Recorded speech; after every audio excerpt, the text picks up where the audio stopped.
students, welcome back to upstudy.com. This is Jasmine Irani. Welcome you all on our official channel upstudy.com. So today we are covering vocabulary and that is 7-band vocabulary. Yeah, and topic which we are covering is education. I can say it's most important topic for your essay type question or for your cue card or for your cross questions and so on.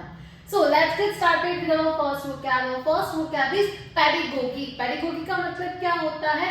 शिक्षा शास्त्र, जिसके synonyms हैं teaching, coaching, instruction. Examples are the teacher's pedagogy involves using visual aids and hands-on activities to make learning more engaging for young students. Teacher's pedagogy. C students, teachers होते हैं ना, teacher है, professor है या फिर कोई particular एक candidate है या फिर व्यक्ति है, पीपल है जो एक्सप्लेन कर रहा है, उनकी खुद की एक मेथड होती है, उनकी एक पेडागोगी है. ओके, जिसको हम क्या बोलते हैं? पेडागोगी. जैसे मैंने आपको ये वोकैब को उसके डिफरेंट सिनोनिम्स के साथ भी रिप्रेजेंट किया है और यस सेंटेंस के साथ भी इसको रिप्रेजेंट किया है ताकि आपको क्लियर आइडिया मिले कि what is mean by that. Moving ahead to the second example, the school emphasizes a student-centered pedagogy, encouraging active participation and critical thinking in the classroom.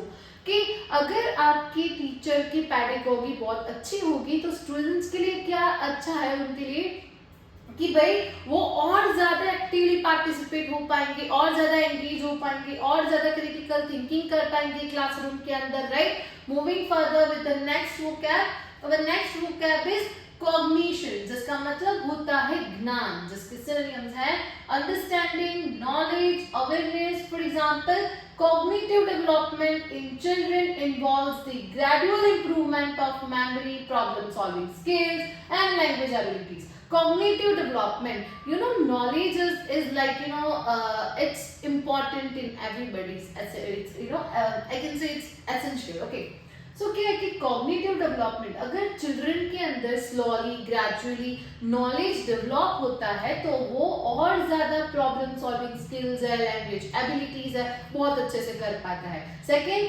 Studying a new language can enhance cognitive abilities by challenging the brain to process and understand different linguistic structures. कि अगर कोई आप नई language study करते हो तो उससे क्या होता है, आपका नॉलेज एबिलिटीज, आपके चैलेंजेस, ब्रेन की प्रोसेस बहुत ज्यादा अच्छी होने लगती है. फिर आप अच्छे जैसे डिफरेंट लिंग्विस्टिक स्ट्रक्चर्स हैं उनको डिफरेंट वेज के अंदर अंडरस्टूड कर सकते हो. Right, moving further to the third vocab. Third vocab is curriculum. Curriculum का मतलब होता है पाठ्यक्रम, जिसका सिनोनिम्स है सिलेबस, कोर्स ऑफ स्टडी या फिर program. For example, the school has recently updated its curriculum to include more interactive and practical learning experiences for students. कि स्टूडेंट्स है ना, उसके लिए आपको पता ही होगा. फॉर एग्जाम्पल, अगर कोई भी एक पेडागोगी के साथ टीचर चलते हैं, राइट, तो उनको हर बार, हर न्यू ईयर होता है, हर year end of the year उनको एक नया प्लानिंग लेसन्स बनाने पड़ते हैं. तो वो क्या है, वो डेवलपमेंट, वो चेंज करते हैं. क्या चेंज करते हैं? वो क्यूरिकुलम चेंज करते हैं ताकि उनको डिफरेंट वेज के अंदर डिफरेंट कैटेगरीज के साथ उनको हम नया डेवलपमेंट उनके अंदर ला सके. Right, moving further, the science curriculum at the high school covers a wide range of topics from basic biology to advanced physics, providing a comprehensive education field. तो एजुकेशन फील्ड के अंदर सबसे ज्यादा यही जरूरी है कि आप अपना जो सिलेबस है ना, क्यूरिकुलम है ना, वो डिस्टर्ब नहीं होना चाहिए. या फिर अगर आपको लगता है कि ये जो स्टूडेंट्स है मेरे ये क्लास के, उसको ये पेडागोगी के साथ ये वाला क्यूरिकुलम फॉलो करे तो और ज्यादा उनको हम क्लियरली प्रिसाइजली एक्सप्लेन कर सकते हैं. ओके, मूविंग फर्दर, फैसिलिटेट का मतलब होता है सुविधा प्रदान करना, जिसके सिनोनिम्स हैं support, assist, accelerate. Examples are the new software was designed to facilitate seamless communication between team members, improving overall efficiency.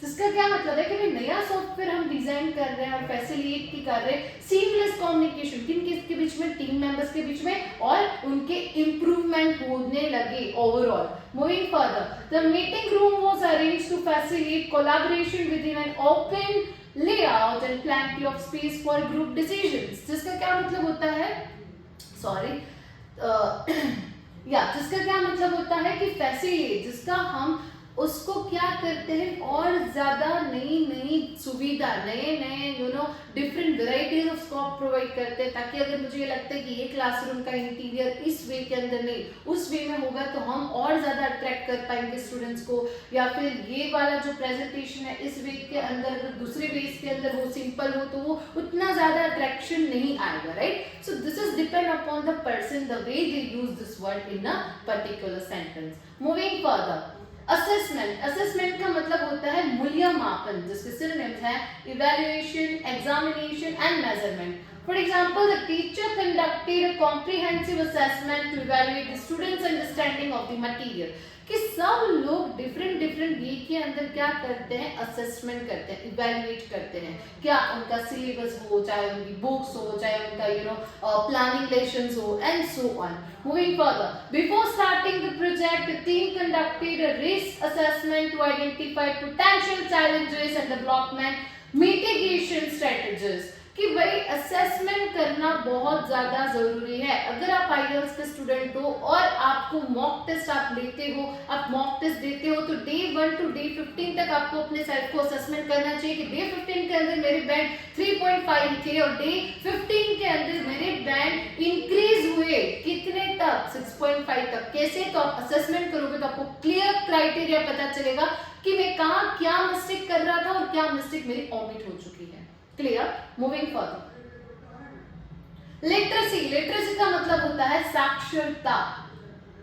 साक्षरता, yes. Synonyms है education, proficiency and fluency. For example, the literacy program aims to improve reading and writing skills among adults who struggle with basic literacy. Literacy का मतलब होता है कि आपको पता है कितने लोग इलिटरेट है, कितने लोग लिटरेट है, तो उन लोग के बीच में डिफरेंस होता है, ताकि जो कोई लिटरेट होते हैं वो इमीडिएटली अगर आपको कोई अपना ओपिनियन रखना है उनके सामने, या फिर अगर आपको लगता है कि ये चीज इस मैनर में होगी तो अच्छा होगा, वो क्विकली आपको अंडरस्टैंड करेंगे।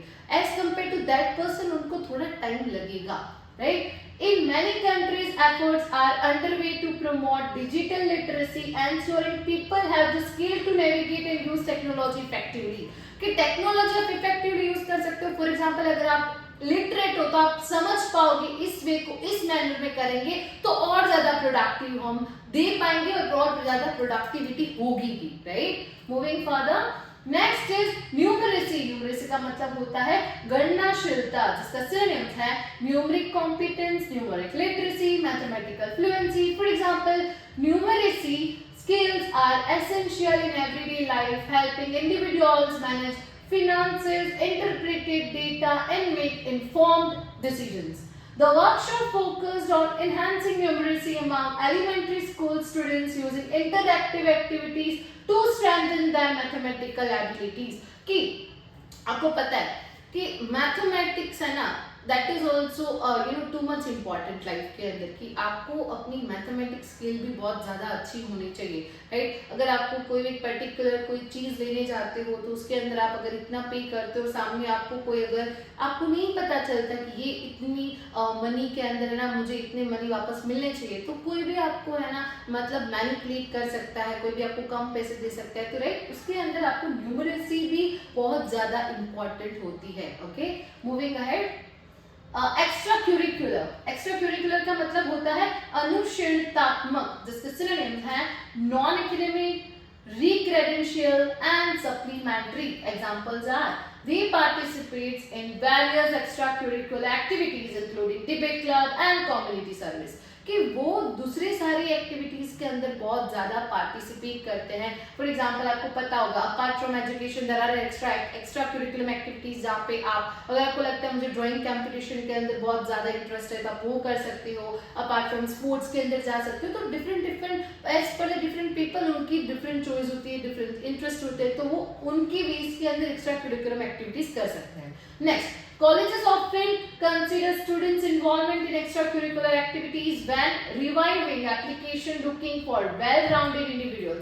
Well-rounded individuals अगर आपको चाहिए तो उसको सारी चीज का नॉलेज होना जरूरी है, नहीं कि एक ही चीज में वो स्टक रहे। Okay, sorry, next vocab is mentorship. mentorship का मतलब होता है मार्गदर्शन, जिसके सिनोनिम्स है गाइडेंस, काउंसलिंग, कोचिंग. मैं एक एग्जांपल देती हूँ यहाँ पे, आपको पता होगा जैसे ही कोई 12th स्टैंडर्ड कंप्लीट करता है ना, तो उसके पास वेराइटीज ऑफ फील्ड खुलती है उनके लिए. जैसे कि कोई BCom, BBA, sorry, BCom, BBA, BCA, BSc, IT and so on. तो तब आपको कोई काउंसलिंग करे, तब आपको कोई अच्छा मेंटोरशिप मिल जाए, right, on the basis of that particular thing कि नहीं आपको क्या इंटरेस्ट है, आपको अभी नहीं तो बाद में भविष्य में फ्यूचर में कौन सी ऐसी चीज है, कौन सा ऐसा क्राइटेरिया, अगर आप ये वाला कोर्स चूज करोगे तो आपको ऐसा रिग्रेट फील नहीं होगा. आप कितने लोग से मिलते होगे हर रोज जो बोलते हैं कि मुझे है ना, मैंने ये किया है बट मैं जॉब इस फील्ड में कर रहा हूँ. क्यों? क्योंकि वो होता है कि फॉर एग्जांपल अगर सही टाइम पे किसी को मेंटरशिप गाइडेंस प्रोवाइड की जाती है ना, तो वो उनको है ना अलग ही वे में उनका डेवलपमेंट होता है, और जिसको नहीं मिलती है तो उसको रिग्रेट फील होता है, right. Moving ahead with this example, they appreciated the mentorship of his elder brother who helped him learn valuable life skills and offered guidance during challenging times.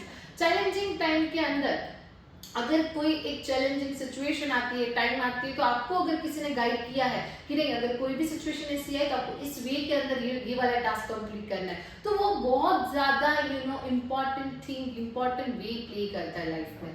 Next, the internship program included a mentorship component where seasoned employees supported and advised newcomers in their career paths. जो intensive programmes है, जो आप उससे अगर आप internship करते हो तो उससे क्या होता है, आप अपने सेल्फ को और अपग्रेड करते हो दूसरी नई स्किल सीख के, right. Okay, moving ahead, e learning. E learning का मतलब होता है इलेक्ट्रॉनिक शिक्षा, जिसका सिनोनिम्स है online learning, virtual learning and digital education. Examples are, due to the pandemic, many education institutes transited to e-learning early, enabling students to continue their studies remotely through online platforms. The company implemented an e-learning initiative to provide employees with flexible training options, allowing them to acquire new skill at their own pace. For example, आप सबको पता है कि जब pandemic situation चल रही थी, right, तो तब सब लोग को अलाउड नहीं था कि वो अपने घर के बाहर निकले, तो उसके लिए तो हम हमारा काम रोक नहीं सकते हैं, राइट. तो क्या हमारा अप्रोच होगा कि हम सब कुछ ऑनलाइन कर रहे थे, काम ऑनलाइन कर रहे थे, कोई और चीज भी अगर पॉसिबल है तो हम ट्राई कर रहे थे कि बाहर जितना ना हो सके उतना ना निकले, राइट. तो उसकी वजह से आपको ऑनलाइन लर्निंग, ई लर्निंग का हमने बहुत ज्यादा उपयोग किया, राइट, कि हम ये जो भी सिचुएशन चल रही है उसको हम किस वे में है ना कवर कर रहे हैं. ओके, सो मूविंग फर्दर, या so here we have completed education vocabulary. Thank you for your unwavering support to study.com. Stay tuned and have a great day ahead, guys.